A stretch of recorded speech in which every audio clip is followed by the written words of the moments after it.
Mom and Dad left on their hot date at exactly 6:45. The Coral Queen opened for business at 8, so Abby and I didn't have a moment to spare. We rode our bikes to Rado's house and jumped the wooden fence, which turned out to be a real bad idea. Rado and his parents were still vacationing in Colorado, which I knew, but they'd left Godzilla at home in the backyard, which I didn't know. Godzilla isn't the world's smallest dog, but he's the biggest I've ever seen. Rado says he's part Rottweiler, part Newfoundland, and part grizzly bear. He's easily outweighed my sister and me put together, and he wasn't all that happy to see us. Good dog, I said in the calmest voice I could fake. Nice try, whispered Abby, but we're still gonna die. Godzilla had cornered us against the fence, and we didn't dare make a move. I was hoping the beast remembered me, although I probably didn't matter if the neighbor had forgotten to feed him. Abby would be the appetizer, and I'd be the main course. Here, boy, I said, holding out my right hand. Are you crazy? Abby hissed. Dogs never forget the smell of a person they've met. Says who? Says the Animal Planet, that's who. They did a whole show on dogs' noses, I said. Yeah, well, obviously you missed the episodes on dogs' teeth. But Godzilla didn't chomp off my hand. He sniffed it suspiciously and nudged it with his moist snout. I'd be lying if I said I wasn't shaking. Noah, his tail is not wagging, Abby said under her breath. Thanks for the bulletin. If he bites you, I'm biting him. Easy, girl, I said. They say you can look into a dog's eye and know whether he's friendly or not. Unfortunately, I couldn't see Godzilla's eyes because they were hidden beneath thick tangles of black newfound hair. A pearly string of drool hung from his mouth, which meant he was either hot, hungry, or possibly both. With my left hand, I fished into my pockets and took out a green apple that I brought along for a snack. Abby grunted. Noah, you've got to be kidding. Dogs don't eat fruit. It's the best I could do unless you've got a sirloin steak in your backpack. I held up the apple and said, Here, boy, yum. Godzilla cocked his anchor-sized head and let out a snort. It's a Granny Smith, I said, as if he actually understood. Go on and try it. It tastes good. Yeah, if you're a squirrel, my sister muttered. But to our total amazement, the huge dog opened his huge jaws and chomped down his huge fangs on the apple, which he firmly tugged at from my trembling hand. As Godzilla trotted away with his prize, I said to Abby, Check out his tail. It was wagging cheerfully. Abby and I hurried down the canal, where Rado kept his blue dinghy tied to the seawall. His father had salvaged a little boat off a scuttled motor yacht and patched up the fiberglass as good as new. It wasn't more than 10 feet long, but it was dry and sturdy with high sides and a deep hull. Rado, Thumb, and I took it out on calm days to snorkel around the bridges. When we climbed into the dinghy, I tossed Abby one of the life vests. She insisted she didn't need it, but I told her we weren't going anywhere until she put it on. Next, I gave her a quick lesson on cranking the outboard motor. It was an ancient little Evinrude that could be stubborn, but before it warmed up. I showed Abby how to use both hands to yank the starter cord, which was tricky. If you didn't let it go in time, the pullback could wrench you off balance and spin you overboard. After a half dozen hard tugs, the motor sputtered to life in a burp of purple smoke. Rado's dad always made sure the gas can was full, but I checked anyways, just in case. Getting stranded would be a total disaster. My sister moved to the front of the dinghy and untied the bow rope. I unhitched the ropes and shoved off. Ready? I asked her. Absolutely, she said, and flashed me a double thumbs up. As we cruised slowly toward the mouth of the canal, I glanced back and saw Godzilla watching us from the seawall. He barked once, but the noise was muffled by the juicy green apple still clenched in his jaw. Growing up near an ocean, you learn about some strange superstitions. For example, lots of fishing captains won't let you bring a ripe banana on board because they believe it's bad luck. Nobody knows how that one got started, but Grandpa told me it's been around the docks since before. But Dad had told me that it's been around the docks before Grandpa Bobby's time. Another superstition is that dolphins bring good luck. So I was glad to spot a school of them herding. Another superstition is that dolphins bring good luck. So I was glad to spot a school of them herding bait fish as Abby and I motored up the shoreline. But by counting the dorsal fins, we figured out there were 6 grown-up dolphins and 1 baby. They were having a blast, zipping in frothy circles and tossing mullets through the air. I don't know if they're really a good omen, but seeing wild dolphins always makes me feel better. Any other time, I would have stopped the boat and start to watch them play, but Abby and I were in a hurry. It says light pressure. It stays light pretty late during the summer, so it was a clear ride to Dusty Muleman's Marina. By the time we reached the channel markers, the waves had gotten choppy. I nosed the dinghy into some mangroves, cut the engine, and hopped out, balancing on my skateboard shoes on the slick, rubbery roots. My sister dug through a backpack and took out a bottle of Gatorade, some bug spray, a Lamoni Snicket book, and a flashlight. Then she handed the backpack to me. "Sure you're okay with this?" I asked. "I'll be gone a while." "Oh, give me a break," Abby said. "Course I'm okay. Stay right here until you hear me yell Geronimo. That's when you know what to do." "Why Geronimo?" she asked. "Because I saw somebody do it in a movie once." "What the heck does it mean?" "It means hurry up and rescue me before I get my butt kicked by Dusty's big old ugly son," I said. "No more questions, okay? Keep out of sight and I'll see you later."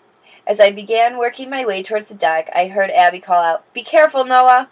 I waved over my shoulder, but I didn't look back. By the time I broke free of the mangroves, my shoes were soaking wet and my shins were scraped from the barnacle-covered roots. Crouching low, I dashed across a clearing and ducked behind Dusty Muleman's ticket shed. There on the ground, side by side, there were 2 large crates that Shelley had told me to look for. Peeking around the corner of the shack, I saw the parking area was filled up with cars. Customers were already lined up to board the Coral Queen. There weren't any kids in the crowd because kids weren't allowed on the casino boat. That's why I had to be so careful.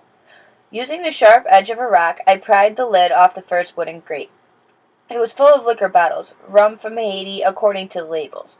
Silently, I replaced the cover and moved to the other crate. As Shelley had promised, it was empty. I squeezed inside and dragged the heavy lid back into place. In order to fit, I had to lie flat and put my knees to my chest. Abby's backpack, stuffed with containers of food dye, served as a lumpy pillow under my head. I was so cramped I felt like I was hiding in one of those magician's boxes, pretending to be disappeared. The crate was dark and musty inside. At first I was afraid I couldn't breathe, but soon I felt whispers of air seeping under the lid. I took a few gulps, closed my eyes, and began to wait. Before long I heard the scuff of footsteps and then the low sounds of men talking. The first voice I didn't recognize, but the thick accent of the second was unmistakable. It was Dusty's bald gorilla, Luno. The man grunted as they hoisted the first crate and hauled it off to the Coral Queen. By the time they returned, my heart was thumping like a jackhammer. Luno lifted one end of the crate while his companion grabbed the other. I went rigid and held my breath. I could hear them swearing and complaining about the weight. With every step, the crate tipped and lurked and bounced. I knew I'd be dead meat if the lid fell off, so I dug my fingernails into the wooden slats to keep it in place. Finally, the goons sent me down with a jolting thud, and I knew I was back on the boat. Once they were gone, I seriously thought about kicking my way out of that miserable wooden tomb. I could have done it, no problem, except that I'd promised Shelley I'd stay put until she got out here. So I waited some more, and waited, and waited. The Coral Queen was getting noisy as the customers piled aboard. Nobody else came near the crate, though, so I figured I must be in storage area behind the wall or a door. Wherever I was, there was definitely no air conditioning. Before long, I was sweating like a horse, and my throat was dry as sawdust. I wondered how much longer I could stand it inside that moldy old box. It seemed like I was cooped up there for hours, but it probably wasn't even 20 minutes before Shelley tapped 3 times on the side. She helped me climb out and handed me a cold bottle of water.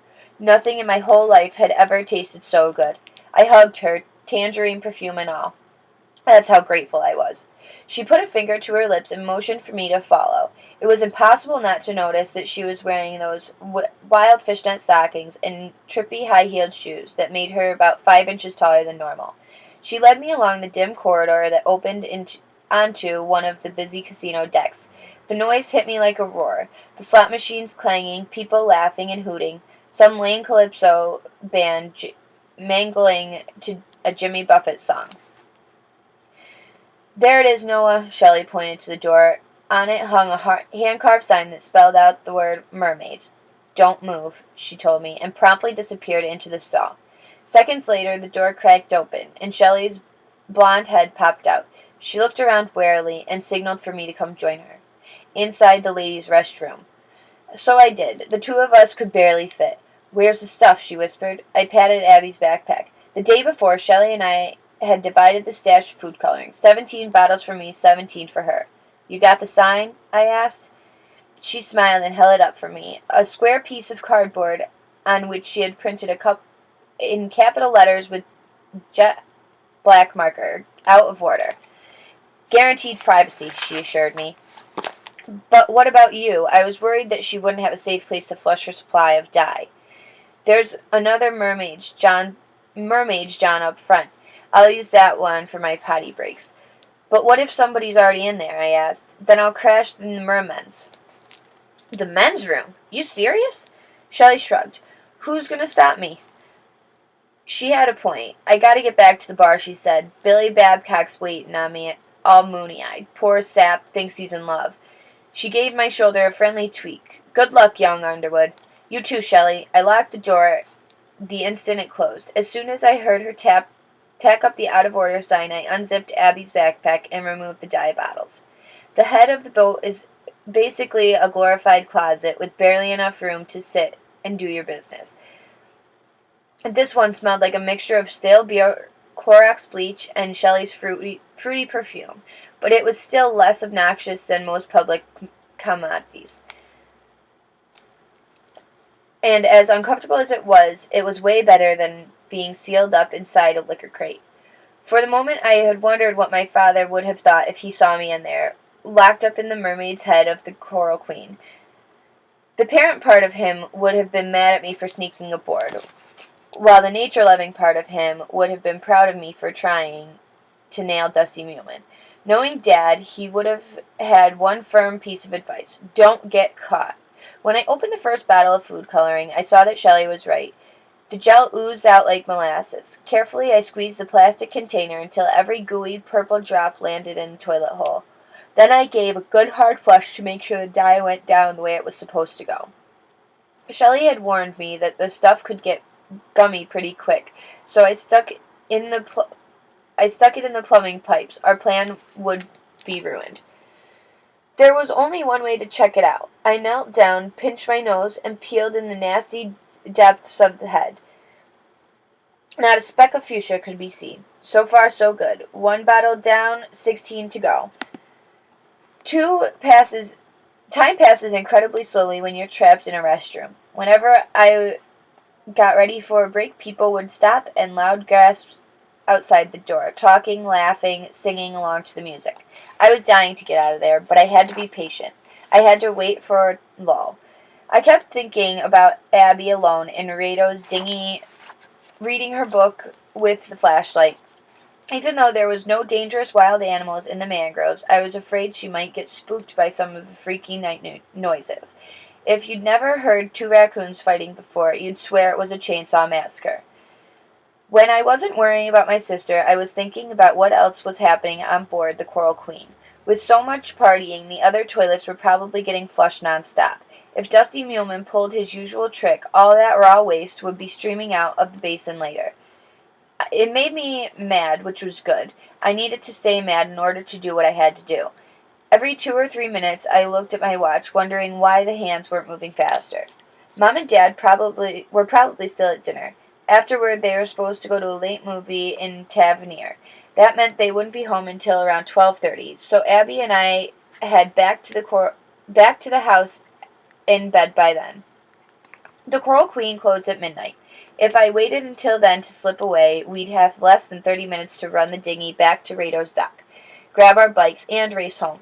I didn't like the odds because it was dark on the water and the dinghy was slow. I also didn't like the idea of 3 or more hours in the ladies' room. I decided to make a run for it, crowds and all, and pray that nobody would try to catch me. Shelley had said that most of the regular customers were so heavy in the gambling, and the Rhinceros could get loose on board and they wouldn't care. I hoped that she was right. Quietly, I gathered up the empty dye bottles, the only evidence that could ever incriminate me, and stowed them in Abby's backpack. But as I reached out and unlocked the door, the metal handle began to jiggle violently. Somebody was trying to get into the head. I grabbed the handle with both hands and braced my shoe up against the sink. "Hey, open up," demanded a croaky female voice. "I gotta go." Either she didn't see the out-of-order sign or she was so desperate that it didn't matter. From outside came a heavy grunt and the handle was nearly yanked from my grip. The door opened no more than 2 inches, but it was enough to give me a startling peek of the intruder. She looked about 85 in both age and weight, which wasn't what I expected. She was pulling so ferociously at the door that I wouldn't have been surprised to see a 300-pound sumo wrestler on the other side.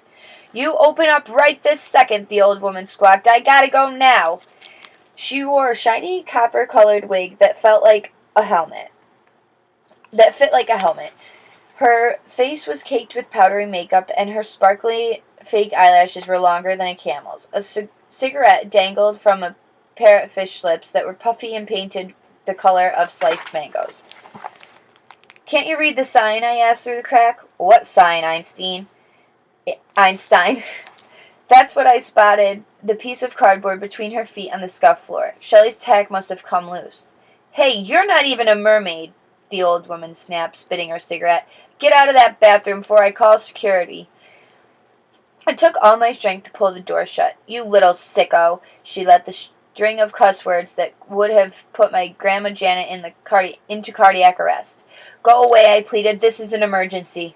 "Emergency? I'll show you a damn emergency." The parrotfish lady pounded at the flimsy door with her bony fists. "My bladder's about to blow like Mount St. Helen. You hear me, young man?" Now that she was shouting like a maniac, I knew it wouldn't be long before a crew member came running to see what was wrong. "Listen up, you brat," the woman said. "I'm going to count to 5, then I'm busting in, and you better not be sitting on that john when I do. You read me, Junior? It ain't going to be pretty." "Please don't," I said, but it was helpless. 1, 2... There was no other choice. I stood up from the toilet, put the backpack and lowered one shoulder.